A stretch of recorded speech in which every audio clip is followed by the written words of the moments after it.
Dios y Padre nuestro, agradecemos la oportunidad que nos brindas en esta noche de estar ante tu presencia. Pedimos de manera especial que bendigas, Señor, el tema que tú has de traer en esta noche. Úngenos con tu poder y que cada palabra sea pan del cielo.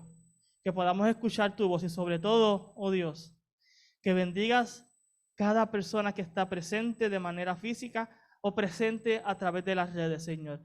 Que ellos puedan escuchar tu voz y recibir tu mensaje. En el nombre de Jesús, amén.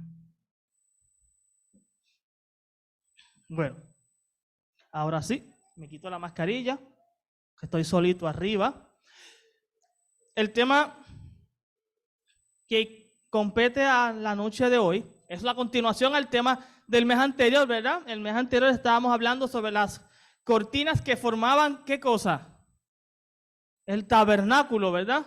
La parte que vemos allí, ¿verdad? En la imagen, el tabernáculo que formaba dos partes, el lugar santo, donde estaba la mesa de los panes, el altar de incienso y el candelabro o el candelero, ¿verdad? Según la versión en que lo leamos. Y luego el lugar santísimo, que estaba dividido por un velo de color azul, púrpura, carmesí y blanco y hilo de oro con unos ángeles bordados, ¿ok? Y luego atrás estaba el mueble más importante. ¿Cuál era? El arca de la alianza, el arca del pacto. Tiene varios nombres, ¿verdad que sí? El arca de Dios, ¿ok?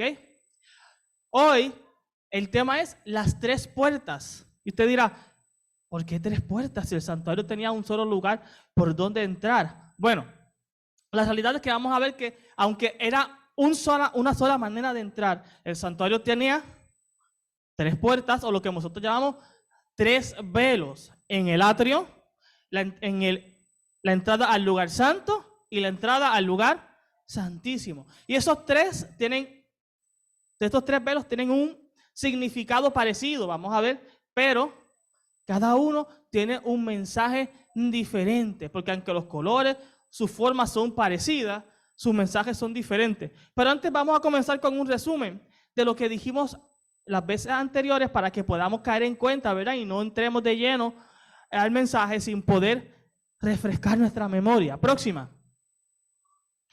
En el primer tema hablamos de que Dios había creado un hogar para Adán y Eva, el Edén, y llegamos a la conclusión que el Edén era ¿qué? El santuario que Dios había creado en la tierra para tener comunión con el hombre, a diferencia del santuario terrenal hecho por Moisés y los israelitas. Ese santuario hecho por la mano de Dios tenía, ¿verdad? Era utilizado para encontrarse con Dios y el hombre, y no habían sacrificios, porque no había pecado, no había necesidad de sacrificio. El sacrificio era la alabanza y la obediencia perfecta que Adán y Eva le daba a su creador, hasta el día que pecaron. Y cuando pecaron, dice la Biblia anterior, como leímos ahí, que Dios echó afuera al hombre y la mujer y puso una puerta en el oriente del huerto y lo cubrió con querubines y una espada encendida que se movía o se revolvía por todos lados para guardar el camino del árbol de la vida y que nadie pudiera entrar. Y ahí vimos cómo la primera puerta se cerró para el ser humano, pero la esperanza de Dios a través de ¿verdad? El futuro Mesías, Cristo Jesús, le daba a los seres humanos la oportunidad de encontrar redención. Por eso es que el Espíritu de Profecía, ahora sí, Peter, nos dice en el libro escrito en su santuario, en página 24, que a la puerta del paraíso, guardada por querubines, se manifestaba la gloria de Dios. Y eso nos hace recordar a la Chequiná, ¿verdad? Allí en el lugar santísimo. Y allí iban ¿quiénes? Adán, Eva, Abel, todos los primeros adoradores, ¿a qué? A levantar su altar para presentar su ofrenda. Así que de manera sencilla, tenemos allí el rudimento del santuario. Tenemos la presencia de Dios en la espada de fuego, los dos ángeles que representarían el altar, ¿verdad? Del pacto. A los adoradores, representando a los levitas que iban a ser después quienes iban a ser comisionados por Dios para esto. Y el altar donde ellos iban a sacrificar el cordero que representaba a Jesús, ¿ok? Y luego de mucho tiempo Dios establece el santuario con el propósito, como dice Éxodo 25:8, de tener una morada donde habitar en medio de su pueblo. Amén. No solamente Dios quería presentarle los sacrificios, sino que Dios quería morar entre aquellos que Él deseaba salvar. Y eso es lo que Dios quiere hacer con nosotros, hermanos. Morar en medio de nosotros, más aún morar en nosotros, y que ahora nosotros, en vez de ese lugar físico, nosotros seamos el templo. Amén. Próxima. Eso fue lo que, ¿verdad? Así resumido, hablamos en el primer tema. En el segundo tema, entonces hablamos sobre las cortinas, ¿verdad? Y dijimos que las cortinas del santuario fueron dispuestas en distintos materiales, tamaños y colores que representaban de manera vívida el evangelio eterno a las personas, en la persona de Jesús, su vida, su muerte, resurrección e intercesión a nuestro favor nos garantiza ¿qué? La plena salvación. Y allí tenemos un ejemplo, ¿verdad?, de lo que hablamos el mes anterior. Próxima, Peter. Del significado de las pieles, que hablan del ministerio de Jesús. Las pieles de tejones hablaban de su humanidad y de su victoria en su cuerpo humano, la victoria sobre el pecado. Las pieles de carnero teñidas de rojo hablaban de su sacrificio expiatorio por el pecado. Y las pieles de cabra de color blanco hablaban sobre la perfección de su vida y su perfecto y pleno ministerio. Así que aquí tenemos entonces un resumen de los dos temas que hemos hablado, así, en 4 minutitos. Para entonces entrar al tema de esta noche. Yo le voy a pedir, Peter, no sé si tú lo comenzaste a grabar. Sí, perfecto, porque hay hermanos que no lo ven ahora, pero lo ven más adelante. Las 3 puertas, como dijimos. El santuario hecho por Moisés tenía solo un método de entrada, la puerta. Así como el Edén tenía un método de entrada, el cual Dios cerró, que era la puerta, y no va a ser abierto sino hasta el día en que Dios traiga la Santa Jerusalén y cree el Edén nuevo en la tierra y le dé espacio al ser humano a entrar, ¿verdad? Sin embargo, habían 3 puertas que daban paso a cada uno de sus compartimientos.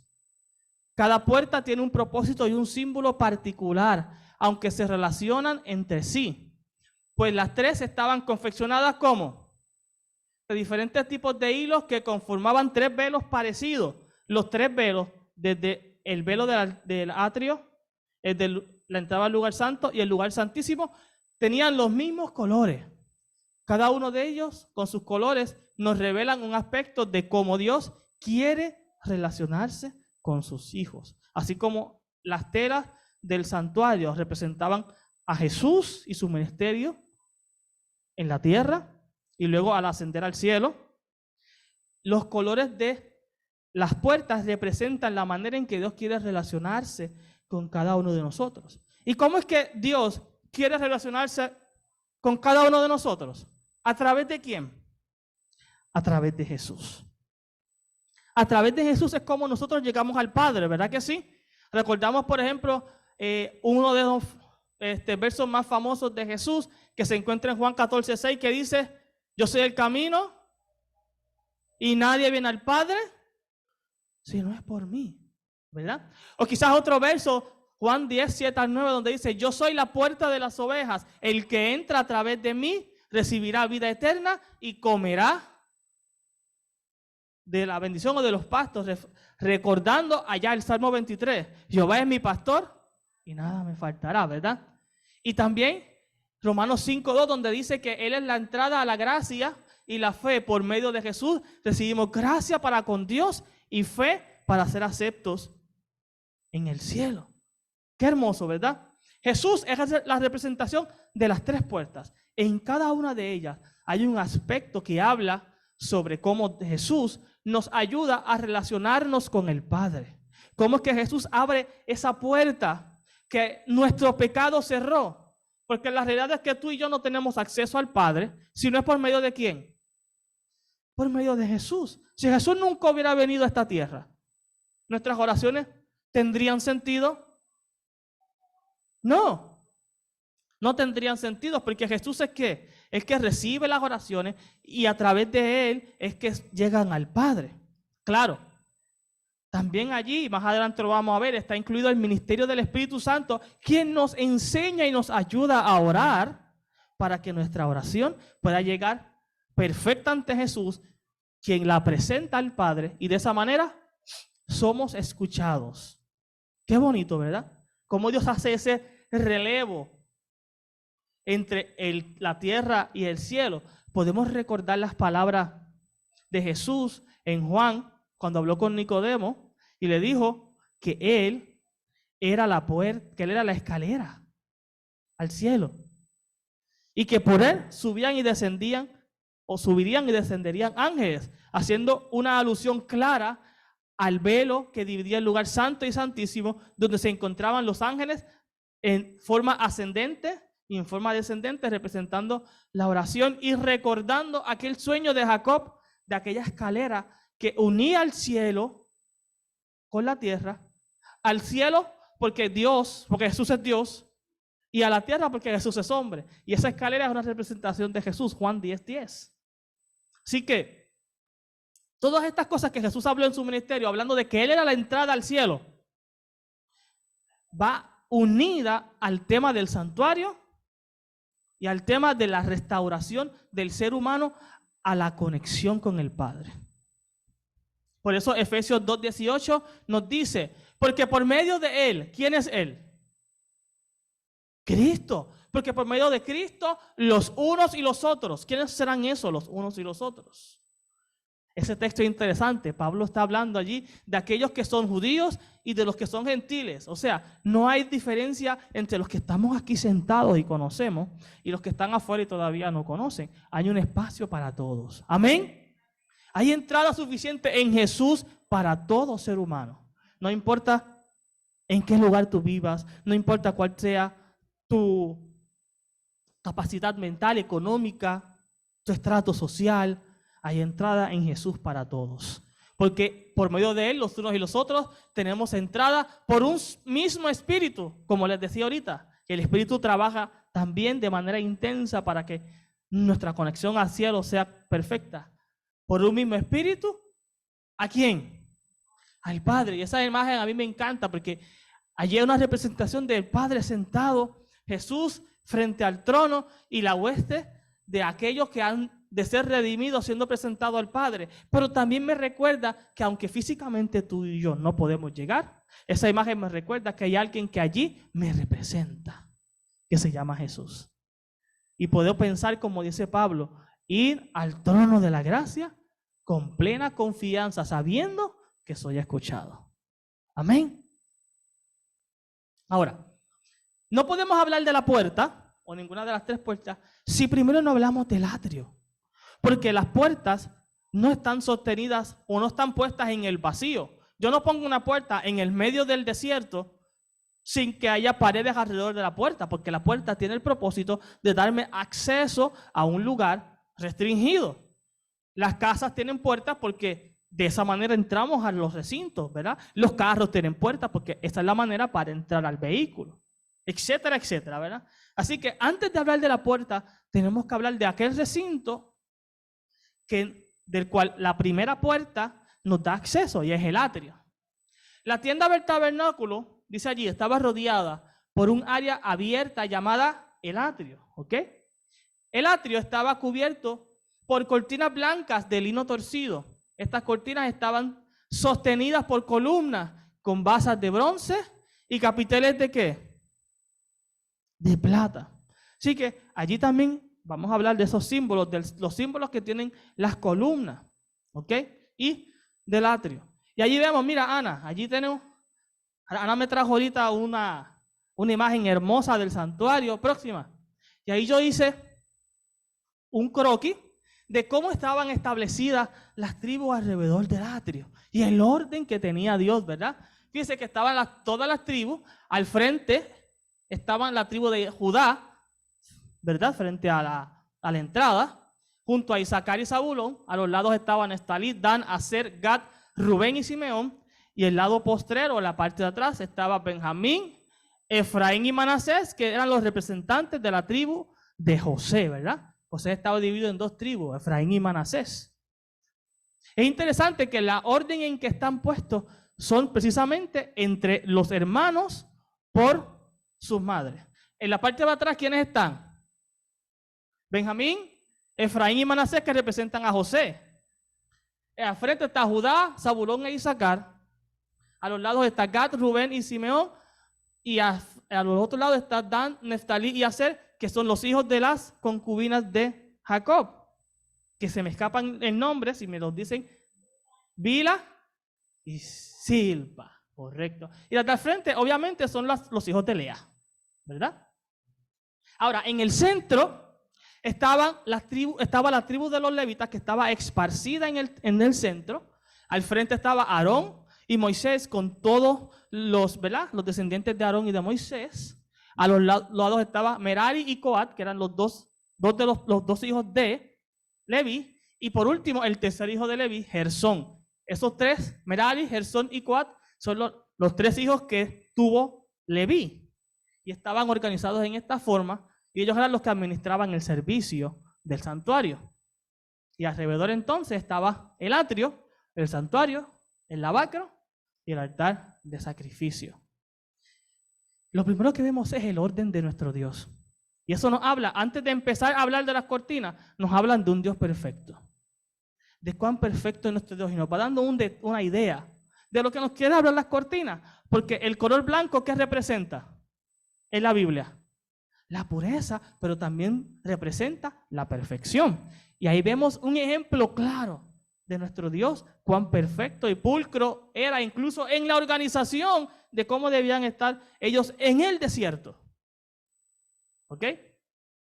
Próxima. Y como dijimos, las cortinas estaban hechas con lino fino blanco. El lino blanco en la palabra de Dios es símbolo, como dijimos, de pureza y perfección, pero perfección de algo en específico.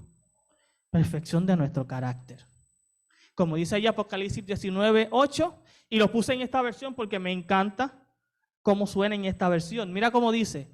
Esta es nueva traducción viviente, aunque casi no la uso, pero esa versión me encanta. A ella, a la esposa, se le ha concedido vestirse de lino blanco y puro, de la más alta calidad. Pues el lino de la más alta calidad representa las buenas acciones del pueblo santo de Dios. De primera entrada podemos decir que las cortinas representan la pureza de Dios, pero también representan la pureza y la perfección que cada uno de nosotros debemos cultivar en nuestro carácter, pues es lo único que podemos llevar a la presencia de Dios. Si estamos hablando que las puertas nos dan acceso, ¿verdad?, simbólicamente a Dios, porque cada puerta daba un acceso más privado a Dios. Fíjese que la puerta principal del atrio daba acceso al altar, representación de Jesús. Y luego acceso al lavacro, representación del Espíritu Santo. Luego, la segunda puerta daba un acceso más privado, porque al entrar al lugar santo teníamos representación y comunión con los tres. Con el Espíritu Santo en el candelero, con Jesús en el altar de incienso y las oraciones, y con el Padre y Jesús también en la mesa de los panes, que estaban ubicadas con dos hileras representando el trono del Padre Celestial. Pero la última entrada nos daba un acceso mucho más privado, porque daba acceso al Padre, al trono celestial. ¿Cuánto nosotros deberíamos cultivar de pureza y perfección si queremos presentarnos ante un Dios santo? ¿Cuánta perfección y pureza debe haber en nosotros? Hoy día no podemos, con este cuerpo mortal y esta mente pecaminosa, ¿no? Caeríamos en el piso derretidos. Por eso debemos comenzar a través del Espíritu Santo y de Jesús, cultivar una perfección de carácter y una pureza inquebrantable que nos permita un día ser parte de aquellos que están en ese versículo profetizado. Porque la esposa, ¿quién es la esposa en la Biblia? La iglesia, el pueblo de Dios. Y el texto dice que aquellos que pertenezcan a esa esposa y que estén en la presencia de Dios necesitarán tener vestiduras blancas representando la pureza de sus acciones y la santidad de un pueblo con un carácter puro. No debemos dejar la pureza para mañana, ni la perfección de carácter para después. La Biblia dice, si hoy escucha su voz, no endurezcáis vuestro corazón. Hoy es el día. Hoy es el día de purificar nuestras vidas. Próxima. Las cortinas de lino fino blanco también nos hablan de algo muy interesante. Dice, cada creyente debe procurar cultivar un carácter santo y puro. Debe estar entrelazado, así como las cortinas eran cosidas a mano y los hilos iban uniéndose. No eran retazos de tela, sino era una sola cortina unida. Deben estar entrelazados a sí mismos, entre sí mismos y Dios, por la pureza de la verdad en Cristo Jesús. Y es así como se convierten en un recinto santo, el templo de Dios en la tierra. ¿Quieres representar a tu Dios? Procura vivir en santidad. La Biblia dice, sin santidad nadie es capaz de ver a Dios. Estas cortinas debían estar siempre intactas y limpias. De hecho, la cultura hebrea dice que era para ellos, aunque no era estatuto divino, costumbre cada 6 meses reemplazar las telas. Porque representaba ¿qué? La pureza. Y no deberían estar sucias. En el desierto, el polvo que se levanta ensucia. En 40 años, ¿cuántas veces debieron ellos cambiar las cortinas? Si la tradición dice que más o menos cada 6 meses las reemplazaban. ¿Sabes lo que nos dice eso? Aunque la Biblia no nos habla, sino que eso es la tradición. Pero podemos incluso de eso sacar algo bueno. Tu santidad no debe hoy ser la de 2 años atrás. Tu santidad debe ser nueva cada día. Así como las promesas de Dios se renuevan, cada día tú debes renovar tu pureza ante Dios. Yendo en oración, leyendo la Biblia, pidiendo fortaleza para vencer los pecados. Porque la limpieza debe ser constante, completa. El hombre no puede idear nada. Miren, dale hacia atrás un poquito, Elizabeth, una slide hacia atrás, perdona. Allí abajo tengo varios versículos. Si los hermanos en Zoom quieren, ¿verdad?, tener más evidencia de lo que habla la pureza de las cortinas, y los que están aquí, pues allí tengo la evidencia, como siempre, ¿verdad?, porque sustentamos nuestro mensaje en la palabra. Ahora sí. El hombre no puede idear nada que pueda ocupar el lugar de su perdido manto de inocencia. Nosotros perdimos un manto cuando Adán y Eva pecaron. La Biblia dice que se vieron desnudos y se pusieron hojas de higuera. Aunque anteriormente no se avergonzaban, porque realmente de lo que se avergonzaban no era de su físico, sino de su pecado. Y por eso se taparon. Nosotros no podemos hacer nada para que, por más que intentemos para tener un carácter limpio, únicamente el manto de Cristo mismo, que Cristo mismo ha provisto, puede hacer digno de aparecer ante la presencia de Dios. Cristo colocará este manto, esta ropa de su propia justicia, sobre cada alma arrepentida y ¿qué? Y creyente. Yo te aconsejo, dice él, que de mí compres vestiduras blancas para vestirte y que no se descubra la vergüenza de tu desnudez. De hecho, ese mensaje, ese último verso que la hermana White, ¿verdad?, cita aquí, en el libro Maranata, El Señor Viene, página 76, es un mensaje específico para ti, Aixa, para ti, Ana, para ti, José, para los chiquitos que están aquí, para Andrea, para mí, para Elizabeth, para los que ven el Zoom. ¿Sabes por qué? Porque es el mensaje a la Odisea que representa el remanente de Dios, la iglesia adventista. Dios te está hablando personalmente y te dice, te aconsejo que compres de mi justicia, que compres de mi pureza, que compres de mi carácter limpio, para que no se vea la vergüenza de tu pecado y el Padre te vea perfecto.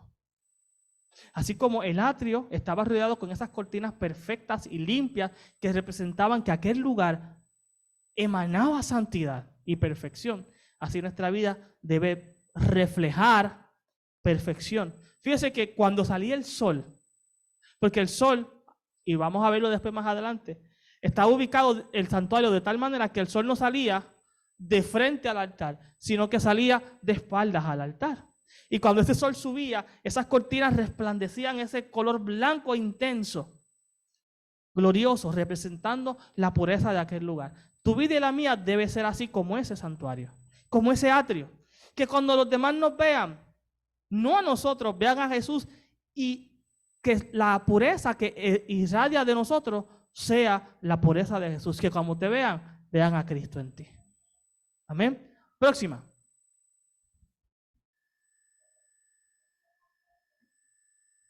Esta otra cita es un poquito larga, no la quiero leer completa, pero habla de lo mismo. Dice, el manto tejido en el telar del cielo no tiene un solo hilo de invención humana. Tú y yo no podemos añadirle nada a la santidad de Cristo, nada. Porque todas nuestras justicias son ¿qué? Como trapos de inmundicia, mis hermanos. El corazón, mira lo que dice aquí. Cuando nos sometemos a Cristo y permitimos que su justicia esté en nosotros, y es la parte final, cuando nos sometemos a Cristo, el corazón se une con su corazón. La voluntad se fusiona con su voluntad. La mente llega a ser una con su mente y los pensamientos se sujetan a él. Vivimos entonces ¿qué? La vida de Jesús, su pureza. Caminamos como Él caminó en esta tierra. Por eso si andamos unidos corazón con corazón, voluntad con voluntad y mente con nuestro Creador.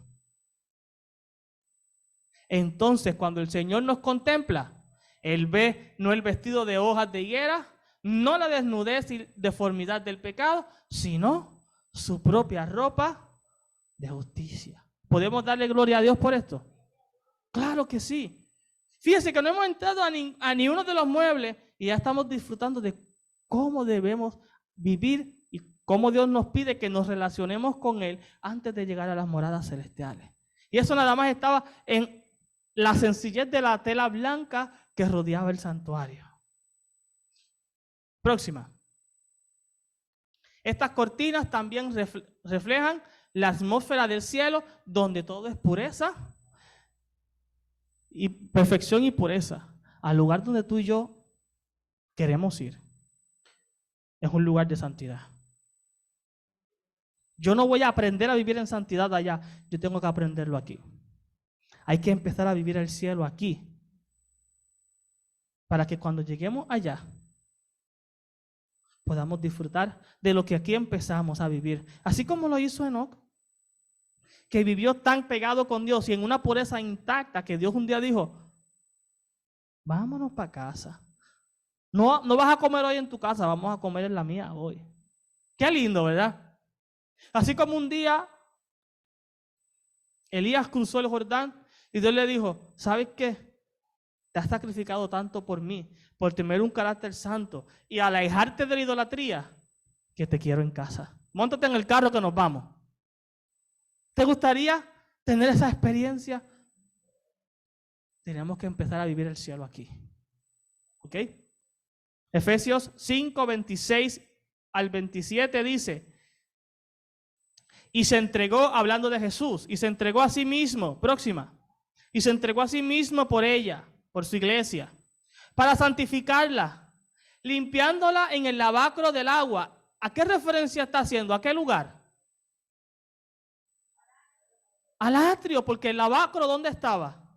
En el atrio. Mira cómo dice, y se entregó a sí mismo por ella, para santificarla, limpiándola en el lavacro del agua por la palabra, para presentarla gloriosa para sí, una iglesia que no tuviese mancha ni arruga, ni cosas semejantes, sino que fuese santa y sin tacha o mancha. Cuando el apóstol Pablo, inspirado por el Espíritu Santo, escribe esto, está pensando en el atrio. Está pensando en la pureza del atrio.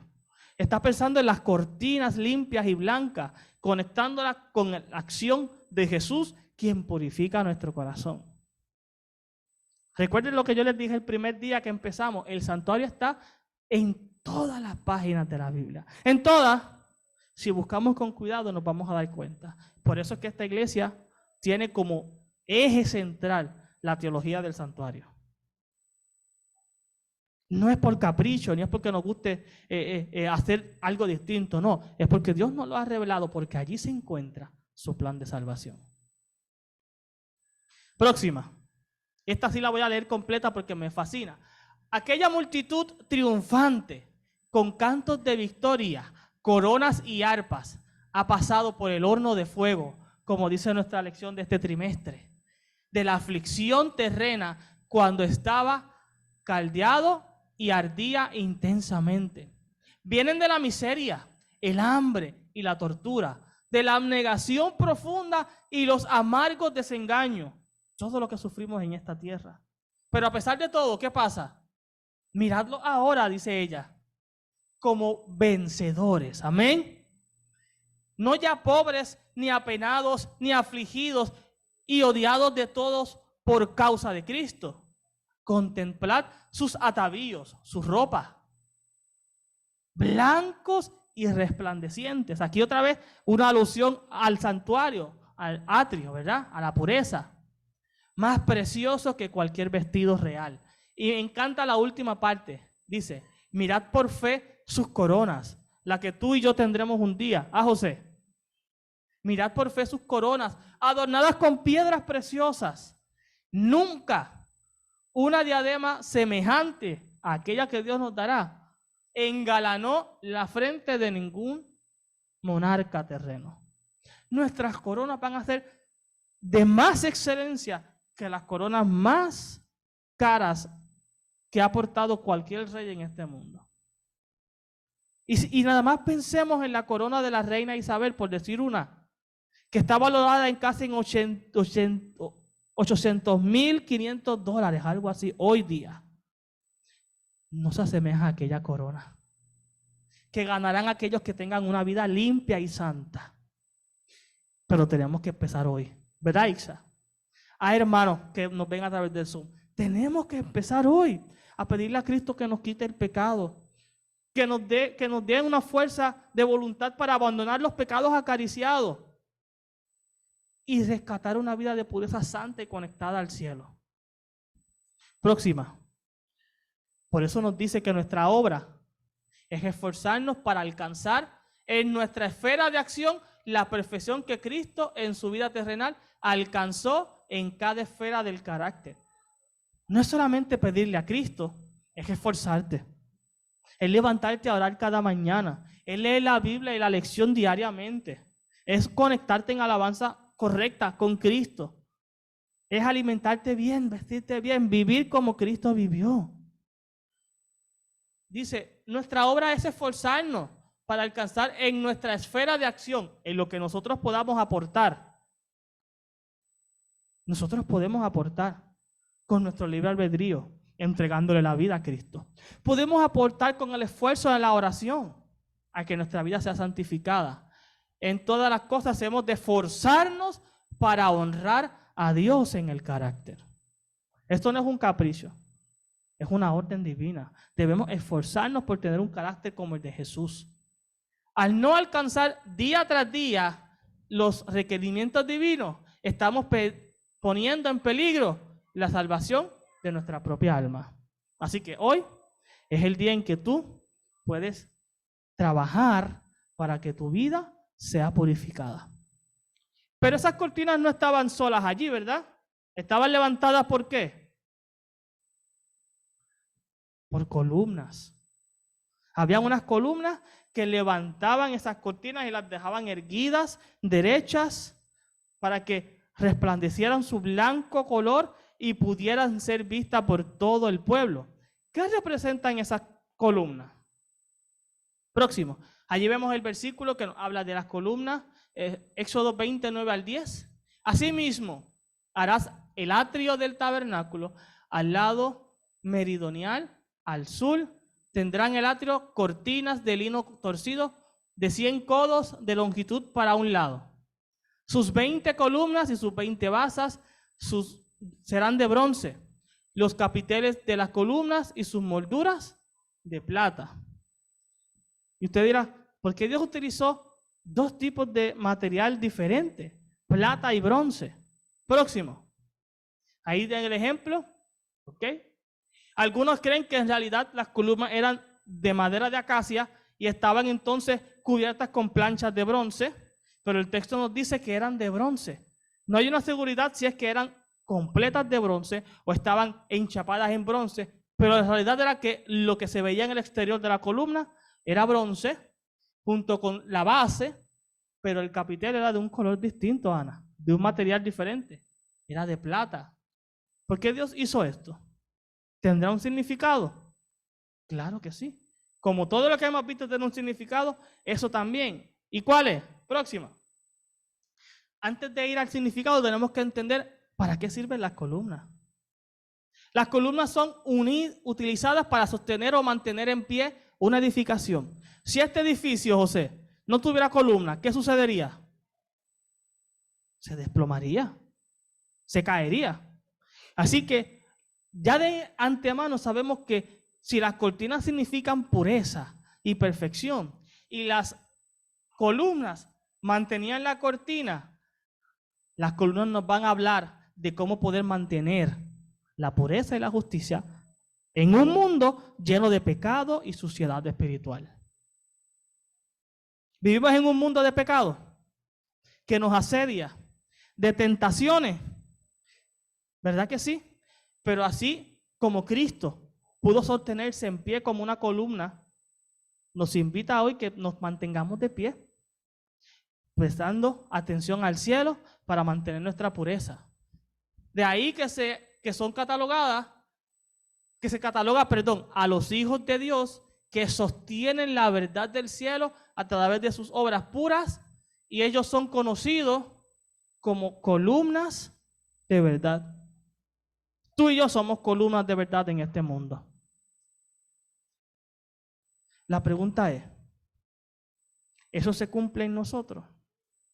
¿Realmente tú y yo podemos decir con confianza, soy una columna de verdad que representa la justicia y la pureza del cielo? Pregunta importante para nosotros. O sencillamente somos una columna más allá en una esquina que no representa ni aguanta nada. El Espíritu Santo dijo a través de Juan el Bautista, el hacha ya está puesta, ¿a dónde, José? A la raíz. Todo árbol que no dé fruto será cortado y echado al fuego. La columna que no funciona, que no sostiene un edificio, ¿qué hay que hacer con esa columna? Sacarla y poner otra. ¿Quieres tú ser una columna del cielo en esta tierra, representando la pureza del cielo? ¿O quieres ser tú un pedazo en el edificio que no tiene ningún valor? Si eres así, ten por seguro que tu lugar va a ser quitado. Debemos ser columnas de verdad que representan la pureza del cielo. Que nuestra vida refleje a Jesús con nuestra música, con nuestra vestimenta, con nuestro alimento, con nuestro hablar, con nuestro comportamiento, con cómo nos reflejamos al mundo. Sí es claro que las obras no salvan, pero sí son manifiestos del poder de Cristo en ti. Porque es imposible que Cristo entre en el corazón humano y no haya cambio. Las obras no nos salvan, pero le dicen al mundo que hay un Dios que ya nos salvó. Y que por eso actuamos así, porque Él vive en nosotros. Y como Él vive en nosotros, nos nace por su poder tener buenas obras y estar de pie ante su presencia, como columnas inquebrantables. Próxima. El bronce en la Biblia es un símbolo del juicio. Vamos rapidito a los materiales, ¿verdad? El bronce del cual estaban hechas las columnas representan en la Biblia el símbolo del juicio de Dios. Miren lo que dice Deuteronomio 27, 15 y 23.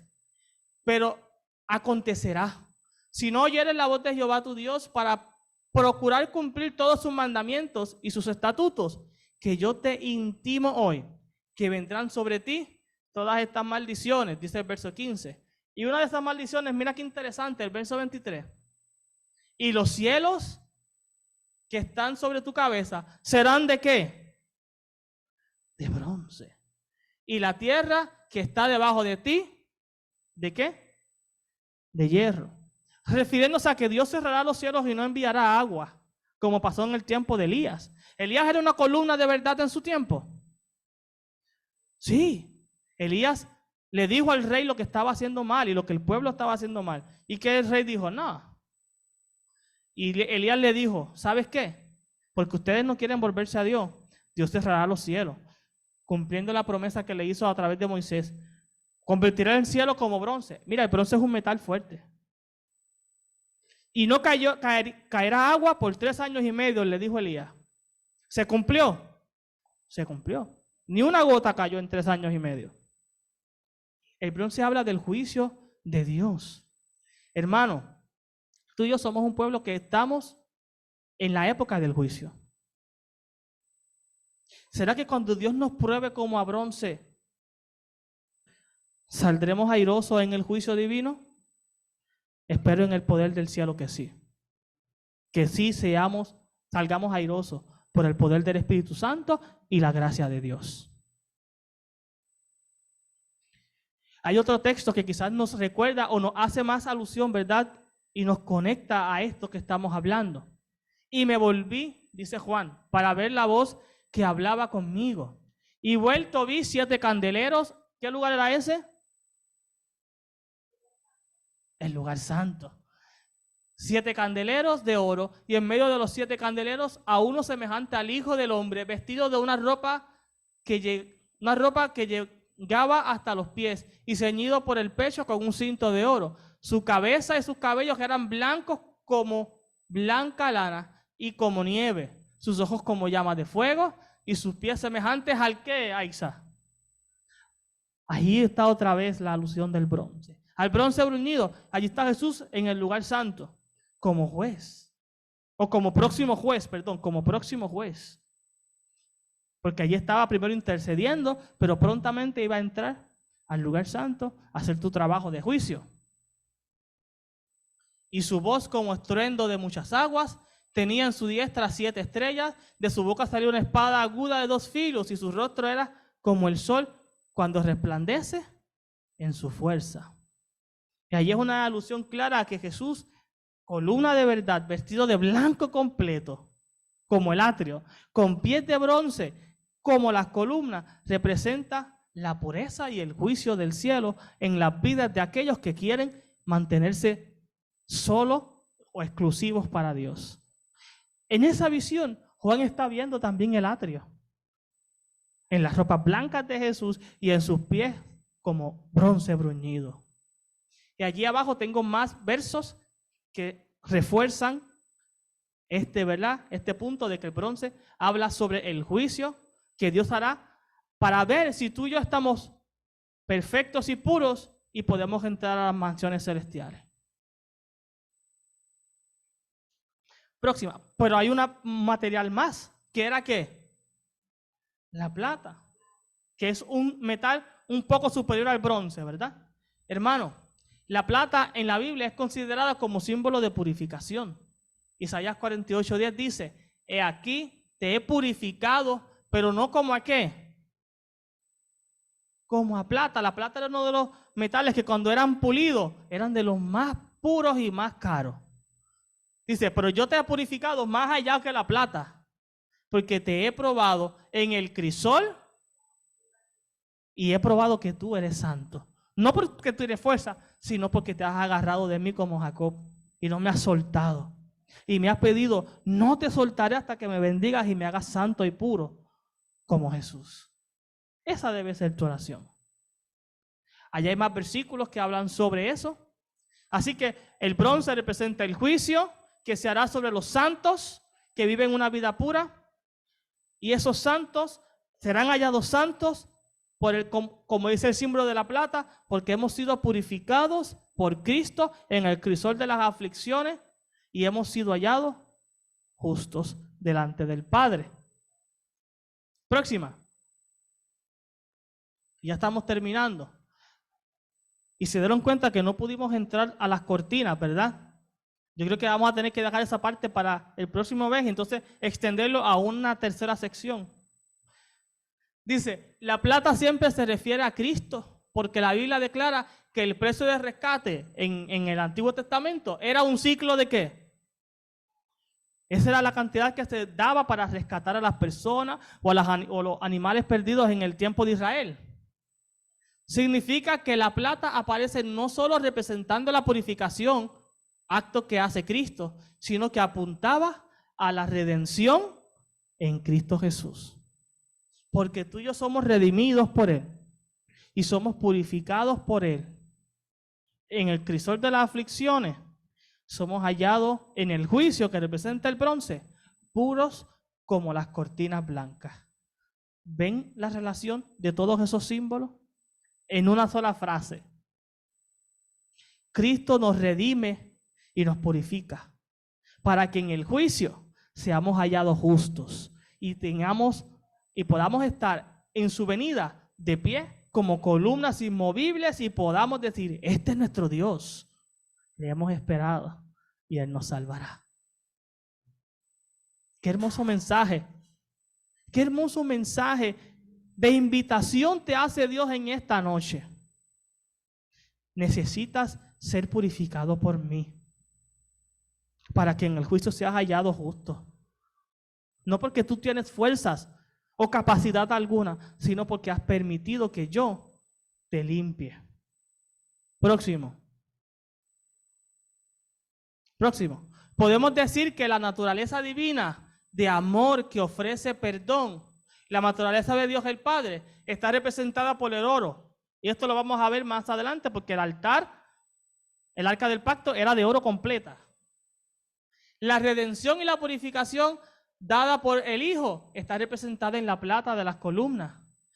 Y la obra de aplicación de transformación y de perfección de nuestro carácter, ¿verdad?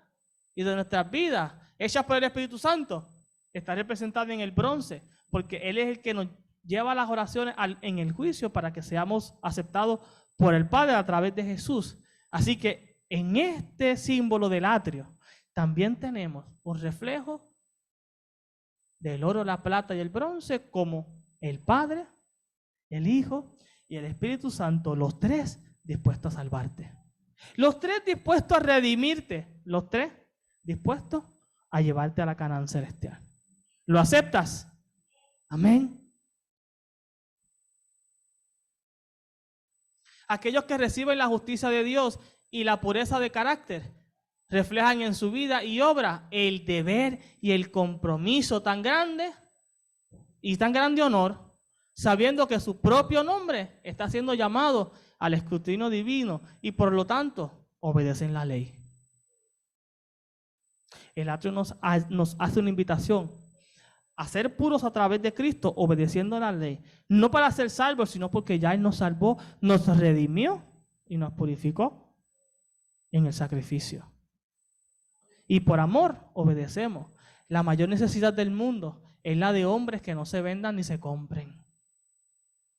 Hombres que sean sinceros y honrados en lo más íntimo de sus almas, con un corazón puro. Hombres que no teman de dar al pecado el nombre que le corresponde. Y eso en este día está muy difícil porque a veces tenemos miedo de decir las cosas. No podemos callarnos.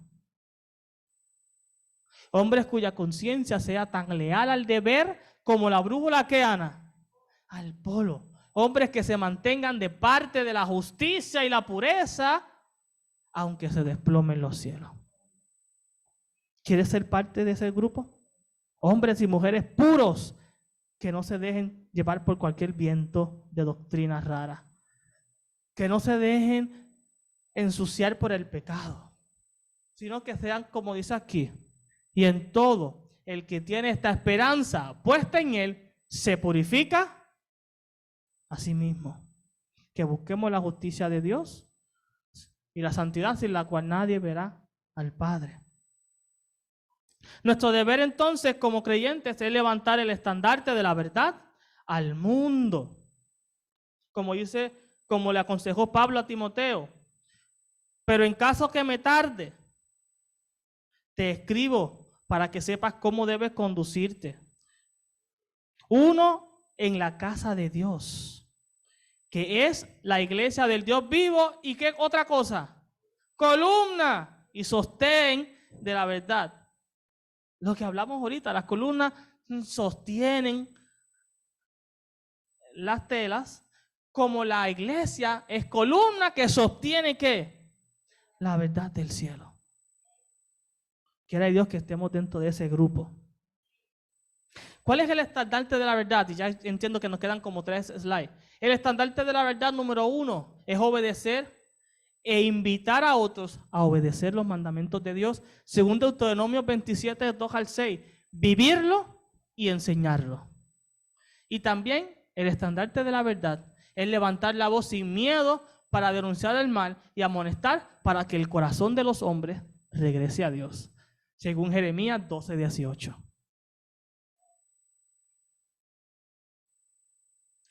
Jesucristo llamó a la iglesia como sal de la tierra y como luz para el mundo.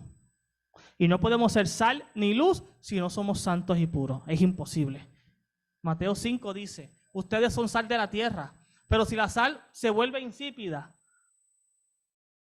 si las cortinas pierden su color de pureza y limpieza y santidad, ¿cómo recobrará su sabor? Ya no sirve para nada, sino para que la gente la deseche y la pisotee. Ustedes son la luz del mundo, luz blanca que resplandece. Una ciudad en lo alto de una colina no puede esconderse, ni se enciende una lámpara para cubrirla con un cajón. Por el contrario, se ponen las repisas para que alumbre a todos los que están en la casa. Hagan brillar su luz resplandeciente y blanca, mis hermanos. ¿Delante de quién? De todos. Pero para que la gente te vea a ti perfecto, no. Para que ellos puedan ver las buenas obras de ustedes y alaben al Padre que está en el cielo. El acto de ser puros no es para que la gente diga, ¡qué santa es Ana! ¡Qué poderoso es Dios que santifica a Ana! ¡Qué grande es Dios que le da el poder a Isa para vencer! ¡Qué fuerte es nuestro Creador que nos limpia y nos purifica! Ese es el propósito por el cual somos sal y luz. No para que la gente nos vea, sino para que vean a aquel que lo hace todo en nosotros. Y por último, hay una promesa para ti y para mí. Al vencedor, y terminando con el tema de las columnas para la conclusión, al vencedor le haré ¿qué cosa? Una columna en el templo de ¿quién? En el templo de mi Dios. Y nunca más saldrá de allí.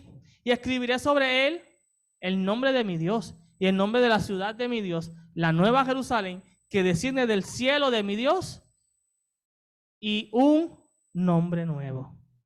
¿Quieres ser columna en el templo de Dios? Aquel que fue levantado por Dios y no por el hombre. ¿Quieres estar en el cielo ante la presencia del Padre Celestial? Comienza a convertirte hoy en columna de verdad que refleje la pureza del cielo.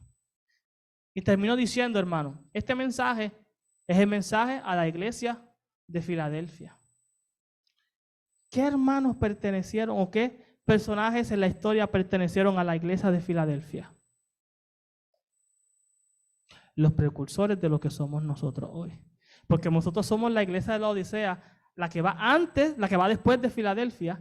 Y Filadelfia es la iglesia que habla de la puerta abierta que representa el santuario. ¿Sabes quiénes estaban o quiénes pertenecieron a esa iglesia? Los que llamamos mileritas. Aquellos fueron los que abrieron la predicación al mundo de que había una puerta que se iba a abrir, la puerta del lugar santísimo. Y nosotros le dimos continuidad a su mensaje. El líder o el hombre que Dios escogió en la tierra para llevar ese mensaje, ¿quién fue Ana? Guillermo Miller. Próxima, Elizabeth. La experiencia de Miller y de aquellos que le siguieron resultó en la naciente Iglesia Adventista del Séptimo Día, en la cual tú tienes el privilegio de militar. El pueblo remanente de Dios. Ellos predicaron sin miedo ni vergüenza lo que más tarde se identificaría como el juicio investigador en el cual hoy estamos y creemos que está pronto a terminar. Y de allí saldrán o justos, tú y yo, o impuros si nos alejamos de Dios. Así que esperamos que nos acerquemos a Dios para estar puros. No lo he terminado de leer, perdóname. Dejaron casa, dinero, familia y hasta expusieron su salud física por decirle al mundo este solemne mensaje. A ellos se les prometió ser columnas de Dios en su templo. Y lo mismo te promete Dios a ti si aceptas el reto. Así que termino ahora sí con este versículo de Efesios 2, 18 al 22 que dice: porque por medio de Cristo, de Él, los unos y los otros tenemos entrada por un mismo espíritu al Padre. Así que ya no sois extranjeros ni advenedizos, sino conciudadanos de los santos y miembros de la familia de Dios, porque hemos sido purificados por Cristo. Edificados sobre el fundamento, las columnas de los apóstoles y los profetas que están en la palabra, siendo la principal piedra del ángulo, la principal columna, Jesucristo mismo, en quien todo el edificio bien coordinado va creciendo para ser un templo santo en el Señor, en quien vosotros también sois juntamente edificados para morada de Dios en el Espíritu. No nos dio el tiempo para tocar las puertas, sí que las dejaremos para el próximo mes.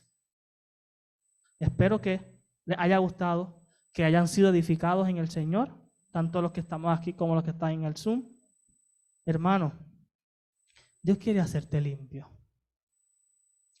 Dios no te ha llamado para dejarte igual. Dios no te ha llamado para ver si tú llegas a la meta por casualidad. No. Dios te ha llamado porque Él sabe que tiene el poder de purificar tu vida. Dios te ha llamado porque sabe que en ti Él puede hacer un cristiano, una cristiana de valor, una columna que predique al mundo que Dios regresa pronto y que al lugar donde vamos es santo, puro y perfecto, y por lo tanto debemos ser hoy santos, puros y perfectos. Vamos a estar de pie para tener una oración y pedirle al Padre que haga eso en nuestra vida. Nuestro Dios, solo tú sabes las dificultades, los problemas y las vicisitudes que hay en nuestra vida, aquello que nos aleja de ti, los pecados que impiden que seamos puros y perfectos como tú, Jesús, lo fuiste cuando caminaste en esta tierra. Pero si algo estamos seguros es de que tú tienes el poder de trabajar en nuestros corazones para perfeccionarlo. Y en esta noche, al terminar este tema, te pedimos, Señor, con un corazón humilde, haznos limpios. Purifica nuestra vida de tal manera que al ser puros y perfectos en ti, nos convirtamos en columnas de verdad que levanten el estandarte blanco y limpio de la pureza del cielo. Que representemos dignamente, Señor, tu pueblo, tu nombre y tu carácter. Y que el mundo cuando nos vea, te vea a ti. Que podamos ser luz y sal para el mundo y que nuestras puertas estén abiertas para que otros vengan a ti. Llévanos a nuestros hogares con bien, pero no aparte tu espíritu de nosotros, quien nos capacita para ver lo que está mal e ir a Jesús para recibir poder del Padre y perfeccionar nuestro carácter. Lo pedimos todo, Padre, pidiendo una bendición especial por los hermanos que están en el Zoom y que tu poder llegue hasta sus hogares. En el nombre de Jesús. Amén. ¿Le ha gustado hasta ahora? Esperemos que el Señor nos siga dando el poder y la sabiduría. Los esperamos entonces el próximo viernes que nos toque, el último viernes de septiembre, que ahora mismo no tengo a la mano el día, pero quiero buscarlo aquí antes de irme para que lo tengamos. Sería el 30 de septiembre. Nos vemos el 30 de septiembre, si Dios así lo permite.